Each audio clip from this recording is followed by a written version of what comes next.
आज हम एक ऐसे स्थान में आए हैं जहाँ एक ऐसे महापुरुष ने कदम रखे जिन्होंने हमें यह शिक्षा दी कि लाठी केवल हथियार नहीं, लाठी एक सहारा है। लाठी अपने को गर्वान्वित महसूस करती है जब वह यह जानती है कि उसने दक्षिण अफ्रीका से लेकर चंपारण बिहार तक और पश्चिम बंगाल से लेकर गुजरात तक की यात्रा करी और उसको यह सम्मान प्राप्त हुआ कि वह महात्मा गांधी के विचारों एवं उपदेशों को सुन और समझ सकी। आज हम वही लाठी बनने यहाँ आए हैं। आज हम उन्हीं महात्मा जिन्हें हम गांधी जी, महात्मा गांधी और बापू कहकर बुलाते हैं। आइए आज बात करते हैं कौसानी स्थान की। गांधी जी अनासक्ति आश्रम में केवल 2 दिन रुकने आए थे और वह 14 दिन रुक गए। आखिर क्यों इस जगह में किसी का मन नहीं लगेगा? ये जगह ही अपने आप में एक शांति की जगह है, एक आध्यात्म की जगह है। कभी आएंगे कौसानी तो जानेंगे कि किस तरीके से यहाँ पर ध्यान के लिए और आध्यात्म के लिए एक बेहतर परिवेश आपको मिलेगा। ये एक ऐसी जगह है जो एक वाइब्रेंट जगह है जहाँ से बहुत सारे आंदोलनकारी निकले हुए हैं। यहाँ एक लक्ष्मी आश्रम कौसानी है जिन्होंने महिला शिक्षा पर, पर्यावरण पर बहुत बड़ा काम किया और उनके कामों से आज भी कौसानी में शराब की दुकान नहीं खुल पाई है। एक ये बड़ी उपलब्धि है हम लोगों के लिए। दूसरा, ये जगह एक ऐसी जगह है जो शांति और पर्यटन की दृष्टि से, साथ साथ ही एक विचार की दृष्टि से भी ये बहुत महत्वपूर्ण जगह है। तो इसलिए इस कौसानी ऐसी जगह जो हमें प्रेरित करती है कि हम एक बेहतर सोसाइटी की, बेहतर समाज की परिकल्पना कर पाएँ। इसलिए इस मिनी स्विट्ज़रलैंड गांधी जी ने इसको कहा है। आप सबने भी देखा होगा कि पिन ड्रॉप साइलेंट रहता है यहाँ और बहुत देश विदेश से पर्यटक आते हैं। तो सिर्फ गांधी जी के नाम पर, इस अनासक्ति आश्रम के नाम पर यहाँ आते हैं ताकि उनको लगे कि भाई हम एक ऐसी जगह गए हैं जहाँ जिन्होंने हमारे आज़ादी के आंदोलन में, आज़ादी देने में बहुत महत्वपूर्ण भूमिका निभाई। तो ये युवाओं के लिए प्रेरणादायक जगह हो सकती है, इसलिए हमने। अब हम जरा बात करते हैं दीपक पांडे जी से, जो इस अनासक्ति आश्रम की देखरेख और यहाँ का कारोबार संभालते हैं। यह गांधी स्मारक निधि के सदस्य हैं। तो आइए अब हम बात करते हैं दीपक जी से। तो दीपक जी, हमें आप ये बताइए कि यहाँ पर गांधी जी का कैसे आना हुआ, इसके पीछे कोई कारण? जी, 1929 में गांधी जी इधर आए थे। 2 दिन का उनके पास समय था, 14 दिन रुके। उन्हें अच्छा लगा यहाँ का वातावरण, यहाँ की प्रकृति, सौंदर्य, और मिनी स्विट्ज़रलैंड उन्होंने यहाँ का नाम भी दिया। और अनासक्ति योग पुस्तक उन्होंने गीता पर आधारित जो है उन्होंने लिखा। तो उसी की प्रस्तावना के बाद ये जो बंगला था, ये डाक बंगला हुआ करता था अंग्रेज़ों का। नॉर्मन ट्रूप एक अंग्रेज़ थे जिनका ये टी गार्डन का काम था। तो उनके जितने भी अतिथि आते थे, गेस्ट लोग, तो वो लोग यहीं आके रुकते थे। तो जब यहाँ कुली बेगार प्रथा चलती थी, जब गांधी जी आए थे उससे पहले यहाँ कुली बेगार प्रथा चलती थी, जो अंग्रेज़ों का, आप जैसे हम यहाँ के लोग हैं गांव के, वो लोग दूसरे गांव अगर जाना है अंग्रेज़ों को, उनके किसी भी सदस्य को, तो एक गांव की जिम्मेदारी होती थी कि पूरा सामान जो भी है वो यहाँ के गांव वाले दूसरे गांव तक ले जाएं और फिर वो वहाँ पूरी व्यवस्था करे गांव में, और दूसरा गांव वाला फिर तीसरे में। ऐसे मतलब कुली बेगार प्रथा एक इधर थी बागेश्वर में विख्यात। तो बागेश्वर में सरयू और गोमती का संगम है, और वहीं बद्रीदत्त पांडे जी हमारे बागेश्वर के थे, स्वतंत्रता सेनानी। उन्होंने जो अंग्रेज़ों के लिखित रिकॉर्ड थे वो सारे सरयू और गोमती में विसर्जित कर दिए और उनके खिलाफ़ आंदोलन किया। उनकी बातें नहीं मानना उन्होंने शुरू किया। तो गांधी जी को पता लगा कि शांति से ये सब चीज़ें हो गई, तो वो आए, उन्हें धन्यवाद करने के लिए आए थे। तो आए तो इधर रुके, 2 दिन का समय था, 14 दिन रुके। तो यही यहाँ की एक छोटी सी कहानी है। और महान क्रांतिकारी बद्रीदत्त जी के बारे में भी हमने सुना था कि उनका भी गांधी जी से अच्छा संबंध था, तो उस विषय में आप हम कुछ बताएंगे? बद्रीदत्त पांडे जी तो थे, वो भी शांति और उससे ही कार्य करते थे। जितने भी आंदोलन उन्होंने किए शांतिपूर्वक ही किए, विद्रोह किया लेकिन शांतिपूर्वक ही किया। और गांधी जी उनको स्पेशली मिलने आए थे और धन्यवाद करने आए थे कि उन्होंने साथ दिया। तो यही सब समय रहा उस टाइम का, 1929 में का ये दौर रहा।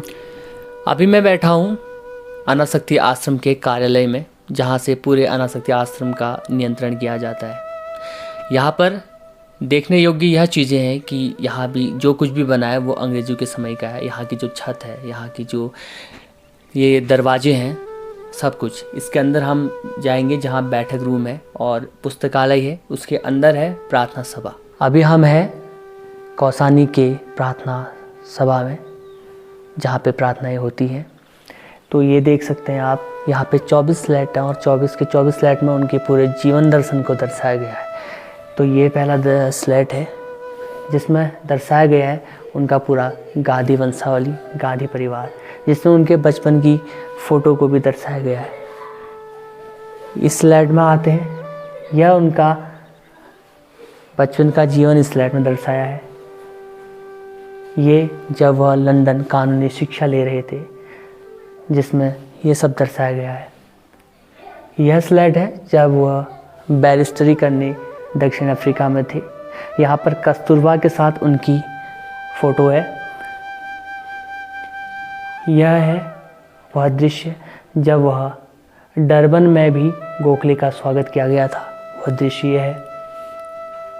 इस स्लाइड में दर्शाया गया है वेलोलम में उनके भाषण को, जब वो भाषण दे रहे थे, वह तस्वीर दिखाई गई है।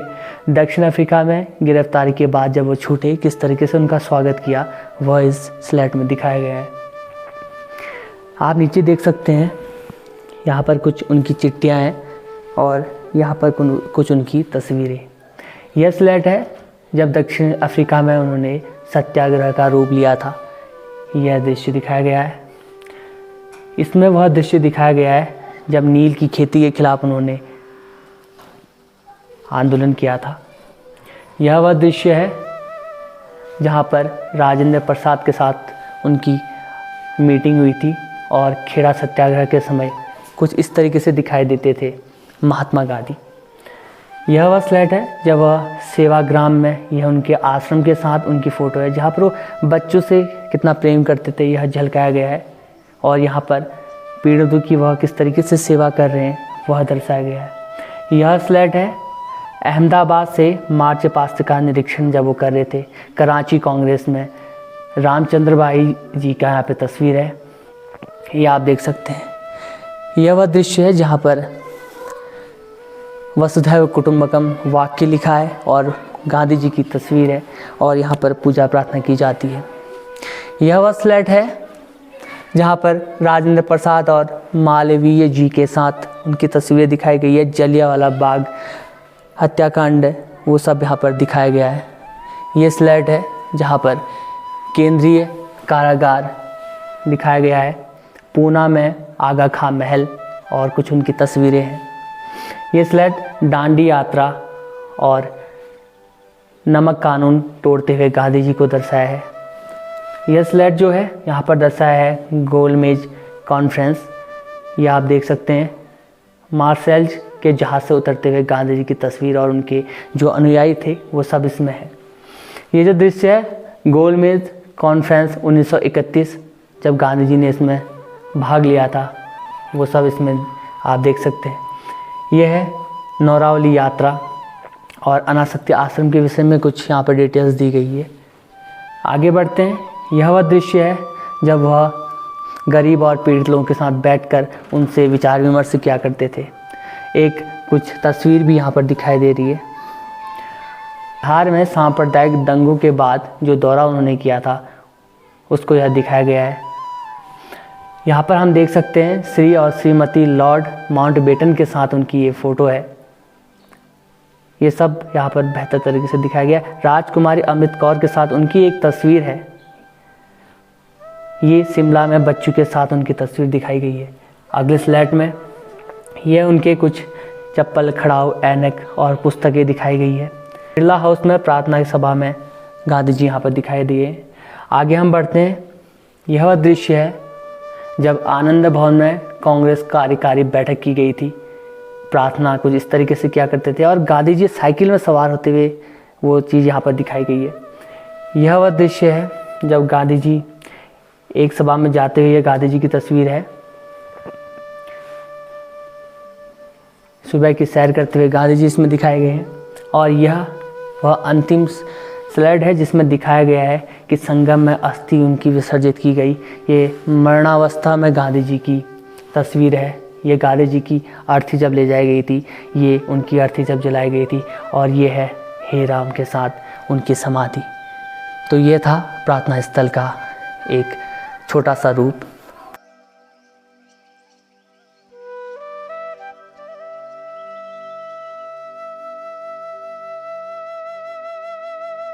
मेरे पीछे आप मूर्ति देख सकते हैं जिसे कौसानी के लोगों ने महात्मा गांधी को समर्पित करी है, इस कौसानी को समर्पित करी है। हाथ में लाठी लिए, चश्मा पहने और एक हाथ में गीता लेकर महात्मा गांधी की चलती हुई ओजस्वी तस्वीर को यहाँ पर दिखाया गया है। आप हैं कौसानी में और आप देख रहे थे कौसानी में महात्मा गांधी। धन्यवाद।